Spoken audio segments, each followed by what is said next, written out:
What's going on, everybody? LK here, back at it again with another video, and today I actually want to talk about something that is from Twitter. It's been a while since I talked about Twitter on YouTube, but it's about, as you can see, Granblue Fantasy Versus, because now we have the entire cast of the game revealed, and so I'm not a Granblue fan. Like, I don't follow the game, I don't play the game. So the rumor was that in the logo, all the characters' weapons are in the logo, so people who play the game are like, oh, these are going to be the characters, right? These characters right here, they were the original beta characters. So it's Catalina, Gran, Lancelot, Charlotta, and Fairy. Percival got revealed and was playable at EVO on, so every time, like, I've played since EVO, Percival's there. And there are additional 5 characters besides that. So there's Lativa, Luane. Lativa looks like a grappler. Luane is just some weird dude. It's him and his homies. There's new edgy scythe guy named Vasa Rega. There is Lance Girl, Zeta, and there is the Bow Girl, Metera. So there's 11 characters. So this is another very common, very constantly repeated argument that happens in fighting games when a new game comes out. Why are there so few characters when the game comes out? Why are there so few characters when the game comes out? So there's a couple of ways to approach thinking about a game coming out with not a lot of characters. So for starters, the place where you should start at is honestly, like, it's the first time this is being made into a fighting game, and they're making brand new characters from the jump. Like, they've never made these characters before. Even if they're based off fighting game archetypes, they're still going to have their own individual nuances and stuff like that. So, usually, I remember reading an article actually from back in the day, from when BlazBlue came out, because when BlazBlue Calamity Trigger came out, this is what the character select screen looked like on consoles. This is BlazBlue Calamity Trigger. Okay? Those two characters, so you have New 13 and Hakumen on the top. So, when the game was released on console, I'm pretty sure you didn't have to unlock any characters, but in arcade, Hakumen and New were time-released, so when the game came out, it only had 10 characters, and one of the things that BlazBlue was praised for was the high-definition sprites, right? Really high-def sprites. The game looked nice. And they were saying how it took them, like, 6 fucking months just to make a character. Like, it took them a long time just to make a character. As we know, Granblue is using, like, the Exerd engine. Like, that's how it looks like that. It's the same thing as Exerd. I don't actually know how long it takes for them to make new Exerd characters. I don't know how long it takes besides reading an article about how it took them a really long time to make Dizzy because she has too many animations. But I don't know how long it takes them to make a character. What I do know is that it takes them a long time to make characters in general, though. So 10 to like 14 at the jump is like pretty good.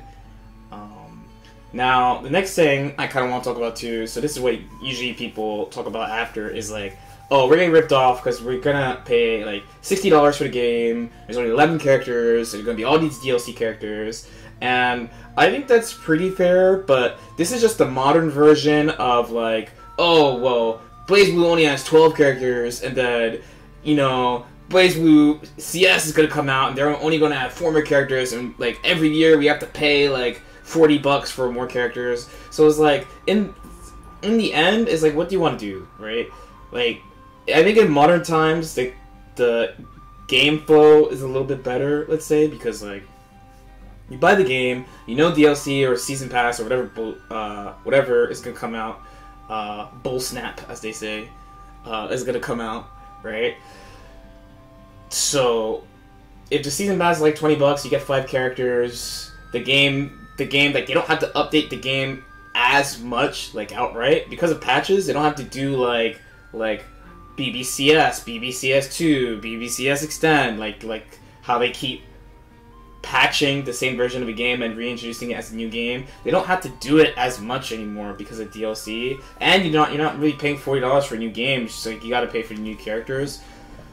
You're guaranteed to get new characters instead of having to wait for a new game to get new characters people are gonna feel mixed ways about both, but no matter what, like, it takes time to make characters. So another thing I wanted to talk about too is, let's bring up this one. This one bought a lot of arguments. Okay, which one is it? I think it's this one. Okay, it's this one. This is the original Street Fighter 4 character select screen, and I actually got a little bit of a Twitter spit, as they say, because this is legit the original Street Fighter 4 character select. Like, it's just 8 characters in Street Fighter 4. When the game came out on console, though, it looks like this. It doesn't look like this. Whoa. It looks like this. There it is. Yes, there it is. Yes, my amazing technology abilities. Here it is. This is the default SF4 on console, right?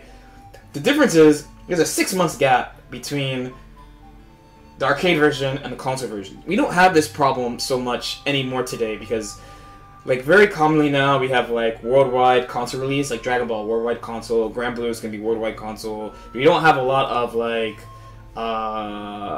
for lack of a better word, gatekeeping, let's say. Like, let's say a normal old fighting game cycle would be, like Japanese arcade, Japanese console, and then maybe down the line, like, another year American console, maybe. Like, most people had to, like, import the game or, like, hack their PS2. I'm sure if you've been in the scene for a little bit, you knew the guy who had, like, a way to open up his PS2, whatever, right?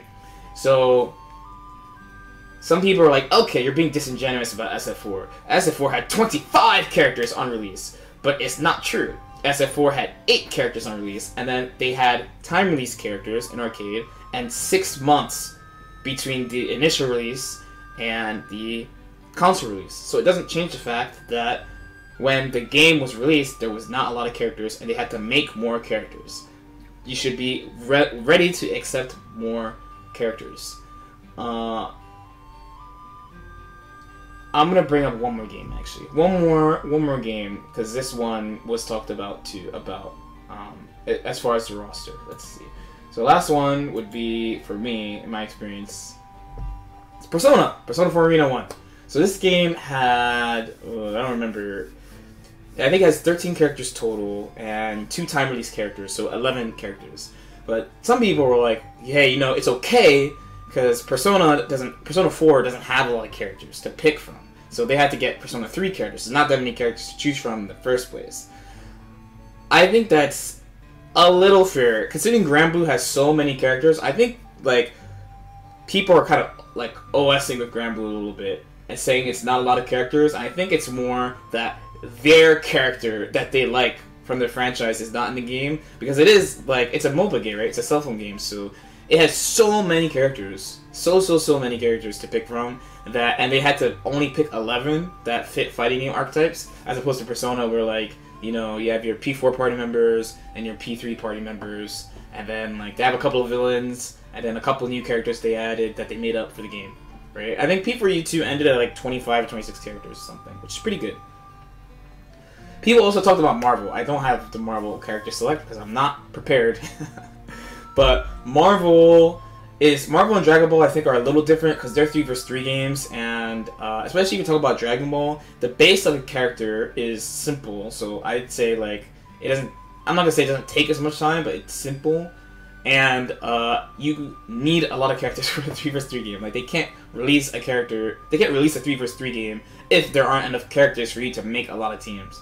I guess Skullgirls being the exception, right? Because that game released with 8 characters. Okay, every brand new fighting game on release will have few characters. They just add onto it, and there are actually some benefits for you as a player. There are some benefits for you as a player. Okay, if you're a casual player, not having a lot of characters is kind of whack. I'm not gonna lie, because I think if you're like a casual, like, either you're not heavily invested, I guess is a way to say it. You're not heavily invested into fighting games, or you're just not like a heavy tournament player. You just play for fun, blah, blah, blah, blah, blah. If there's not a lot of variety in the cast, then, like, I get it. I definitely get that. There's not much I could say. And then you know, fighting games, single player content varies dramatically by game, right? Like, even though the core game itself is like the actual fighting, Outside of like, you know, score attack or survival and stuff, your single player experience is going to vary a lot by game, so I totally understand that. If you are invested in fighting games though, and are practicing all the time, trying to improve, etc., the first thing is, once you settle on your character, you probably don't actually care that there's not a lot of characters in the game. First of all, just getting that out of the way.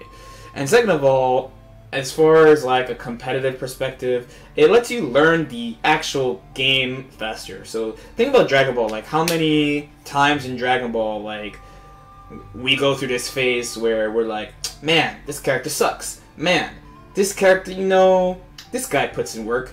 Damn, this character is so broken. We go through that phase a lot. Partly because there's a lot of characters in the game, so there's a lot of like unexplored characters, right?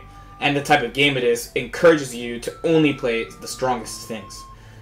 When you have a smaller 1-versus-1 cast, somebody is going to play everybody, so there's just not a lot of people. So I feel like the knowledge of the overall game amongst the whole scene grows faster than in a versus game, or like a game with a big cast from the jump, right? There's less characters, more people focusing on matchups. You can actually learn all the matchups, and then that pacing of like adding a couple characters every 4 or 5 months, you could just add on to your knowledge, add on, and you can see like from the dev side too, like they get to see how the game is developed in a more complete way because people are learning the game faster, figuring out the game faster, so they learn how to make characters better, etc.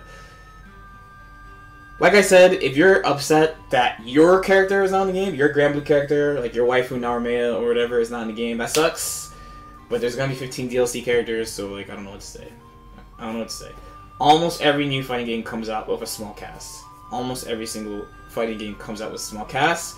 That's something that actually always gets changed because they always add characters. We should be focusing on stuff like complaining about netcode, or making sure training mode is good, or making sure there's single-player content so new players get invested in the game. Not characters, because we're always going to get characters. Okay? Let's not complain about that. Okay, cool. You have any comments or questions or whatever, let me know in the comments. Let me know if you think I'm stupid. Let me know if you agree. I don't know how you feel. Like and subscribe if you feel like it, and I'll see you next time. Peace out.